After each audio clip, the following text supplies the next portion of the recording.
Karma negatif datangnya dari kalau kita misalnya sengaja menyakiti orang lain. Untuk melepaskan efek karma negatifnya dan mendapat pengampunan itu bisa. Caranya adalah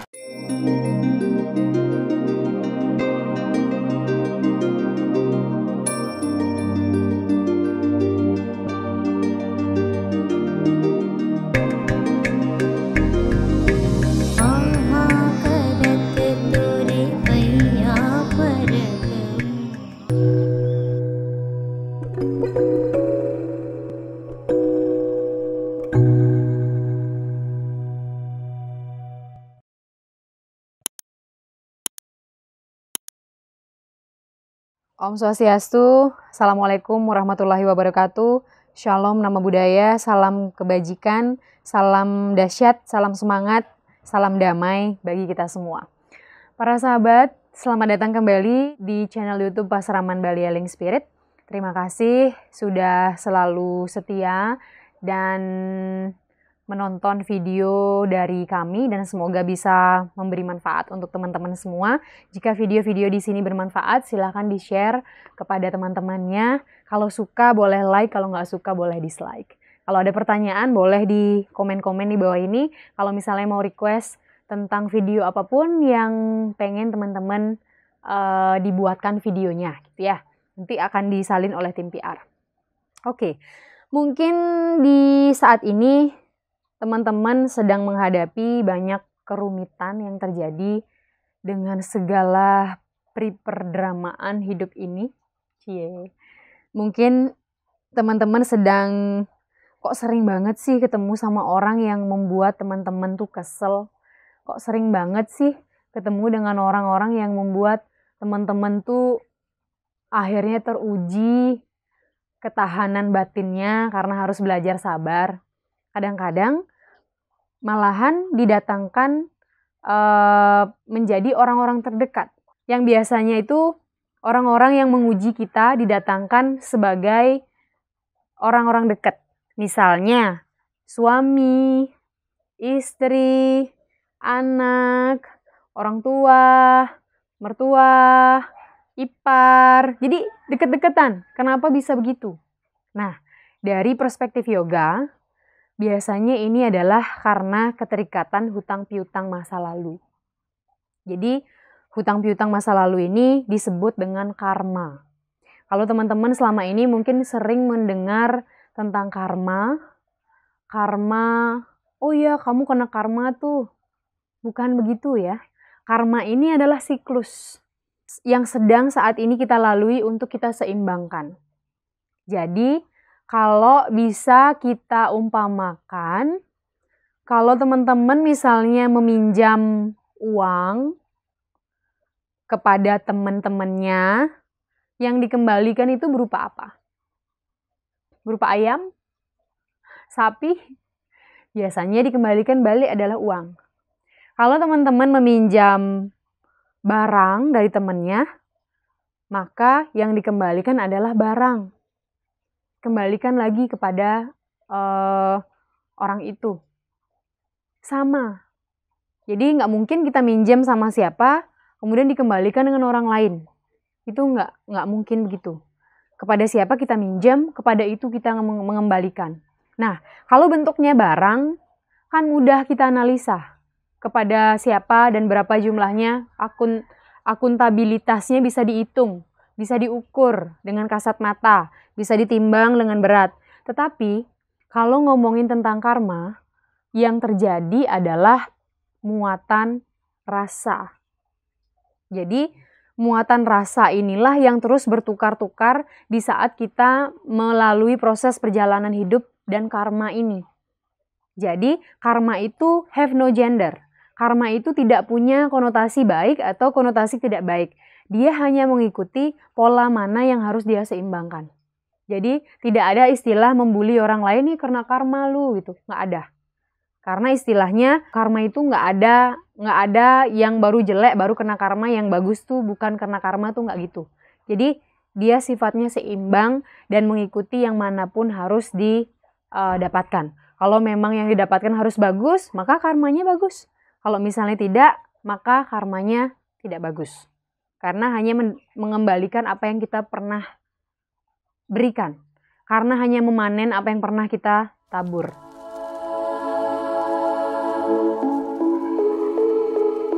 Kalau kita berbicara tentang konteks karma, tentang rasa yang dimaksud adalah 1. Rasa benci. 2. Rasa marah. 3. Rasa ketakutan. 4. Rasa kecewa. 5. Rasa dendam. 6.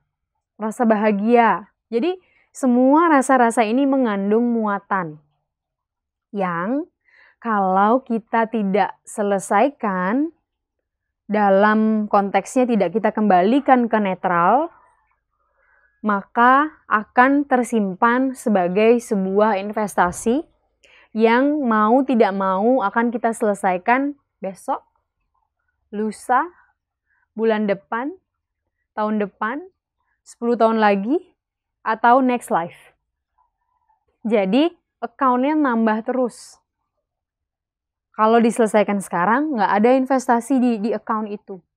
Tapi kalau kita suka menunda-nunda menyelesaikan masalah, jadinya bisa kadang-kadang ke bawah sampai next life. Maka dari itu, jika teman-teman saat ini bertemu dengan orang-orang yang selalu menjengkelkan, selalu ada masalah sama teman-teman, itu bisa jadi adalah proses pertemuan karma rasa di masa lalu yang harus diselesaikan dalam hidup ini. Jadi pilihannya adalah mau selesaikan sekarang atau nanti. Kalau selesaikan sekarang, harus siapkan diri untuk terus belajar, menerima, mengampuni, memaafkan, dan bertumbuh dari sana. Kalau nggak mau selesaikan sekarang dan terus menghindar, maka next life akan ketemu lagi dengan keadaan yang sama. Gitu. Daripada ditunda-tunda, lebih baik kan diselesaikan. Nah, yang terjadi di sini adalah pertukaran rasa. Kalau misalnya zaman dulu, sebagai contoh, dulu misalnya teman-teman terlahir sebagai diri Anda. Kemudian orang yang Anda ajak bertengkar itu adalah sahabat. Waktu itu tuh berantem keras, berantem, tetapi akhirnya pada pencar. Masih dalam keadaan dendam dan marah, pergi masing-masing, kemudian membawa rasa penderitaan, rasa amarah itu sama-sama membawanya. Kemudian sampai akhirnya tua ketemu tapi nggak mau bertegur sapa, sampai akhirnya masing-masing pada meninggal. Nah, jiwa ini masih punya catatan tentang apa-apa yang belum beres nih di dalam diri. Akhirnya, kalau di dalam perspektif yoga, kita membicarakan tentang reinkarnasi atau siklus namanya punarbawa. Dari situlah muatan energi catatan karma atau catatan investasi yang rasa yang masih kita bawa itu akan cenderung menarik orang yang rivalnya dulu tuh siapa. Akan ketemu lagi dan harus diselesaikan dengan cara yang meningkatkan kesadaran. Ujung-ujungnya pasti itu. Kedua-duanya harus meningkatkan kesadaran untuk saling memaafkan, saling mengampuni. Entah keluarnya sebagai kasus apa saat ini. Jadi, mulailah untuk memahami konteks itu, mulailah dari dalam diri untuk meniatkan mau menyelesaikan persoalan itu dengan baik, dan penyebab dari karma itu sebenarnya adalah karma negatif, datangnya dari kalau kita misalnya sengaja menyakiti orang lain, itu menjadi karma negatif. Sedangkan karma baik pun bisa menjadi karma negatif. Kalau kita berbuat baik, tetapi mengharapkan imbalan, kemudian menyebabkan diri kita terikat pada harapan-harapan yang membuat kita kecewa. Itu namanya karma baik yang akhir-akhirnya memberikan sisa karma buruk. Karena kita nggak bahagia dengan mengharapkan sesuatu kembali dari seseorang. Kalau dalam hal ini ada namanya purity of motive. Purity of motive ini adalah, maksudnya adalah ketika kita memberi sesuatu kepada orang lain, tidak ada hubungannya dia membalikkan kebaikannya kepada kita. Itu adalah hal yang lain. Kalaupun kita sudah ngasih dia sesuatu yang baik, entah dia nanti membantu kita atau tidak, itu urusan yang berbeda. Maka ini adalah satu behavior disiplin yang harus kita latih setiap saat, agar perjalanan karma kita mampu untuk kita kelola dengan baik dan kita bisa bertumbuh dengan bahagia.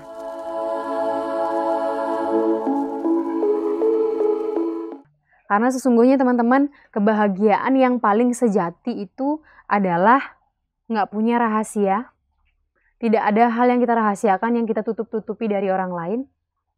Tidak ada masalah yang kita pendam, entah masalah dibuat oleh orang lain untuk kita, atau kita yang berbuat salah kepada orang lain. Kemudian yang ketiga, tidak ada keinginan-keinginan yang terlalu berambisi sampai membuat kita itu takabur dalam hidup ini.